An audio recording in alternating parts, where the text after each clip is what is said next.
अनेक जन्म पुण्य कर्म कला परे जीव मानव शरीर पाई थाए। ए मानव जन्म पाइबा पाई से अनेक दिनर पुण्य कर्म को एकाठी करि थाए। अनेक जन्म तप कली मानव शरीर पाइली। मानव जन्म हेबी बोली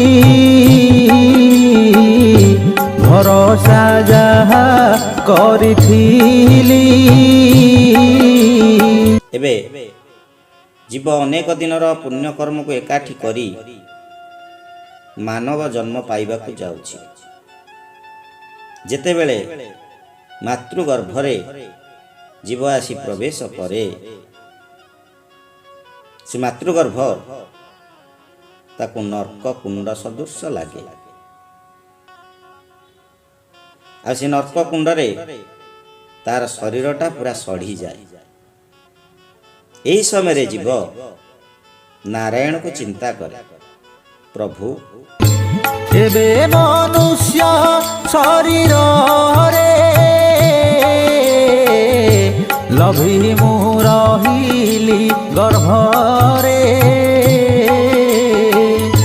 नरक कुंडे अछि पड़ी एथिरे गलिणी मुसड़ी। आ केते दिन मु एमिति कष्ट पाई। मते नर्क जंत्रणारू टिके उद्धार कर।